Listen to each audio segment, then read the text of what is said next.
Chances are you've heard of the Golden Nugget in downtown Las Vegas. Guy McAfee opened the casino back in 1946. Today, McAfee is considered one of the founding fathers of modern-day Las Vegas, but he actually got his start as a crooked cop out in LA. I'm Dr. J. Michael Nyota, author, historian, and great-grandson of Los Angeles Godfather Jack Dragna. If you listen to my content, you're liable to hear information that contradicts with what you've seen or read. Well, that's the business I'm in. I've spent the last roughly 3 decades researching the past to dispel the myths. I've also introduced a number of never-before-seen personal images of individuals like New York boss Tommy Lucchese. So, have an open mind, settle in, and take a little trip with me as we travel beneath the criminal lens. Leaving the police force prior to Prohibition, Guy McAfee shifted gears into gambling endeavors. Clubs, card houses, bookmaking operation, all of it nicely protected by a puppet mayor. McAfee and his associates installed George Cryer in the mayor's office in the start of the Roaring Twenties. Although primarily known as a gambler, McAfee dipped heavily into another end of LA vice, houses of ill repute. But he wasn't the only pimp among this criminal clique. Fellow Spring Street racketeer Albert Black Marco opened a prostitution den at 433.5 North Main Street. And the Gray Wolf, Charlie Crawford, kept his working girls on the second floor of his Maple Bar at 230 East 5th, and employed another stable of girls at the nearby Maple Hotel.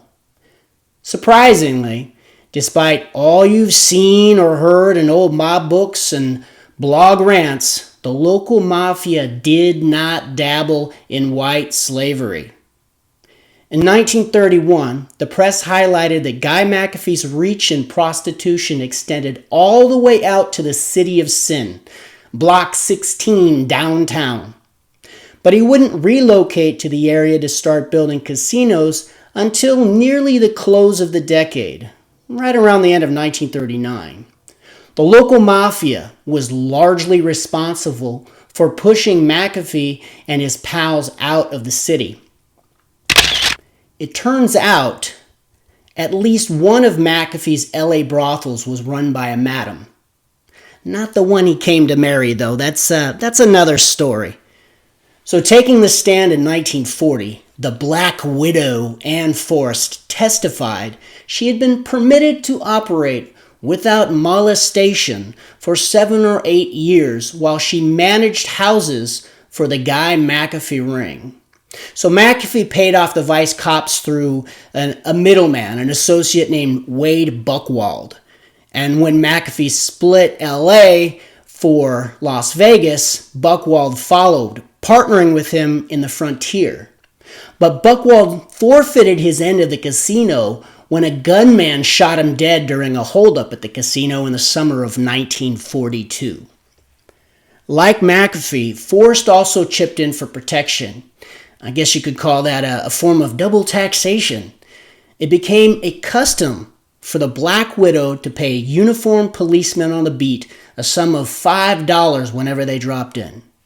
Sergeants, well, they got a 10 spot for their trouble, one of the perks of having a little rank. Famed police chief William H. Parker took the job in 1950.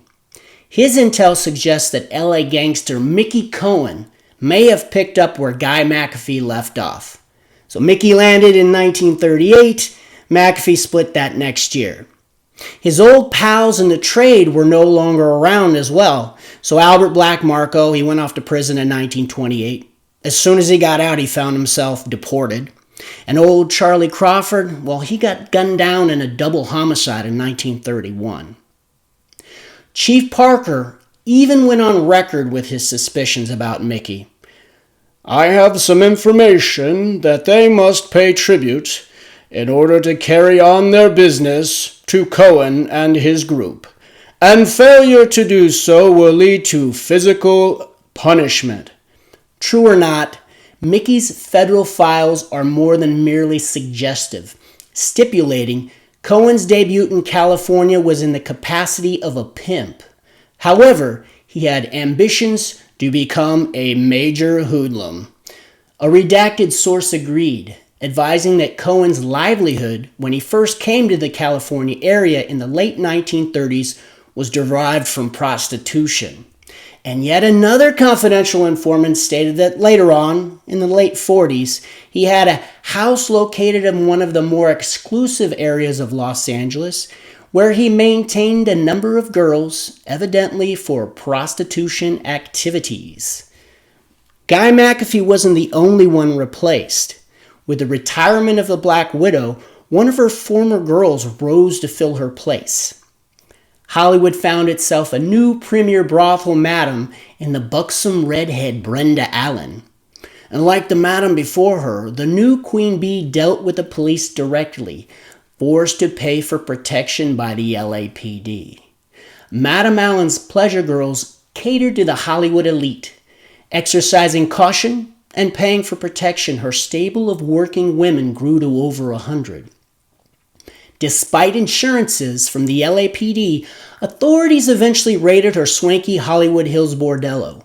Posing as a call girl, policewoman Audrey Davis went undercover, infiltrating the operation to bring it to its knees. I don't know, maybe Davis didn't get the memo, or maybe there were more mouths in the department that the madam forgot to feed. Whatever the story, in the summer of 1948, Brenda Allen went up for pandering, 180 days for lewd vagrancy, and another 6 months for operating a house of prostitution. Taking a cue from the Black Widow, Brenda Allen later bared all on the stand.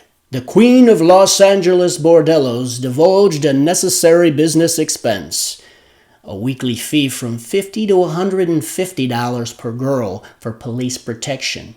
And some of these greedy badges, as she also revealed, watched the show without paying. The public got another dose of controversy that next year. On trial over an unrelated matter, Mickey Cohen seized the opportunity to make lawmen look bad. Like the madam, he too had been an ongoing victim of police shakedowns.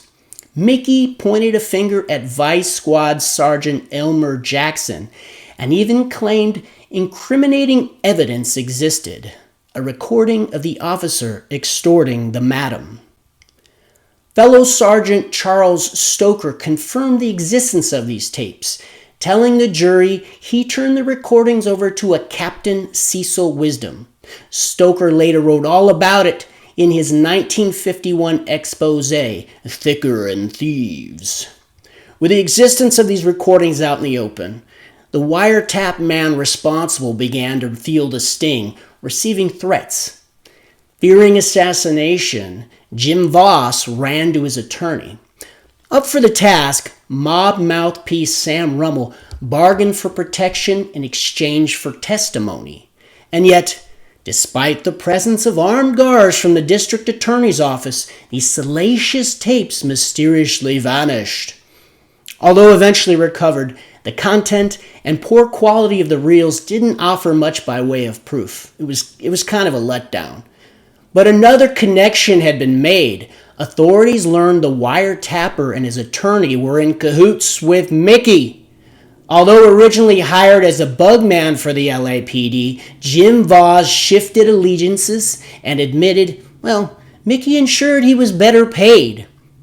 These new and very public developments regarding corrupt cops and the Brenda Allen scandal helped break the investigation wide open, ultimately leading to a grand jury investigation of police-protected vice.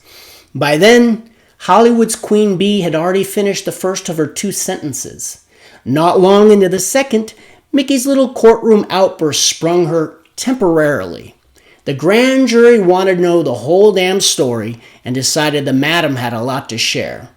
With the promise of immunity, Brenda Allen agreed to tell all. And that she did, during what turned out to be a 4-hour session. But the madam also divulged something else. She had a little insurance policy tucked away. Inside her safety deposit, Inside her safety deposit box sat a bevy of career-ending dirt. All the juicy peccadillos of Madame Allen's celebrity clientele. Around the same time that Brenda Allen directed officers to a safety deposit box, several officers of the LAPD were brought up on charges of accepting loans from the Guarantee Finance Company, a concern accused of fronting for a multi-millionaire bookie syndicate. All the skeletons were marching out 2 by 2. And without making any names public, the judge later announced that many persons prominent in Hollywood were listed. Lucky for them, these details remain hidden. So, just one short decade after the cleanse of crooked LA Mayor Frank Shaw's regime, another purge of the force began.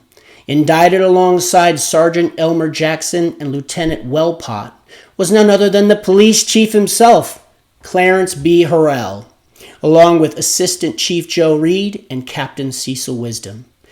After denying accusations, a 3-month investigation began, leaving several lawmen facing perjury charges. Chief Harrell resigned, alleging poor health. His temporary replacement, Acting Police Chief William A. Wharton, took the role very seriously, reaching back to his experience as a former Major General in the Marines. Giving a public statement, he issued a warning to LA's gangsters. I'm gonna sift the wheat from the chaff. Wharton announced the transfer of 4 inspectors, 2 captains, 4 lieutenants, 9 sergeants, 20 policemen, and a partridge in a pear tree. Yeah. In his first few months in the office alone, Wharton made over 200 transfers. Others found themselves suspended or worse. William H. Parker replaced Willie Wharton as chief in 1950. This shift in the ranks of the LAPD severed many underworld arrangements. Under-the-table deals delicately put in motion by vice operators like the local mafia boss, Jack Dragna. For years to come, the fallout would hinder the city's rackets. And for that, folks on both sides of the law now wanted Mickey Cohen dead. The first of several bombings and shootings aimed to snuff out the little gambler followed. Highlighting a connection, lawmen noted that all the gunplay aimed in Mickey's direction coincided with recent public events. Shortly after his arrest in early June, Jim Voss revealed that 7 sticks of dynamite were discovered in Mickey Cohen's chimney. The gangster got lucky. The fuse burnt out. But the next blast would take out a chunk of his house. Luckily, Mickey was sleeping in another room. Again, he got lucky. In the summer of 1949, Frank Tremaine's true crime column offered the inside scoop, direct from a criminal source. Everybody went out to play golf. Nobody was making any money. Any one of 1,000 people could have had it in for Mickey, but it's ridiculous to think the Eastern mobs are in on this. It's strictly local. Defense attorney Max Solomon pushed for Brenda Allen's early release. She'd been a helpful, willing witness. But Superior Judge McKay didn't see it that way. Coldly, the judge barked, "You are trying to make a white mark with a piece of charcoal." The madam served her full sentence. It was Mickey Cohen who implicated Brenda Allen's former lover. Although convicted, ex-Vice Sergeant Elmer Jackson later received a reprieve. Finding God with the help of preacher Billy Graham, wiretapper Jim Voss recanted his previous testimony, finally releasing Jackson from false charges. Openly defying Mickey Cohen in an autobiography, Voss revealed he twisted the evidence to make it appear that Jackson was part of the madam's operation. He also admitted to falsely testifying against the innocent police sergeant in order to protect the syndicate. And with that, I close another chapter of crime and corruption and the City of Angels. This is Dr. J. Michael Nyota saying farewell and signing out.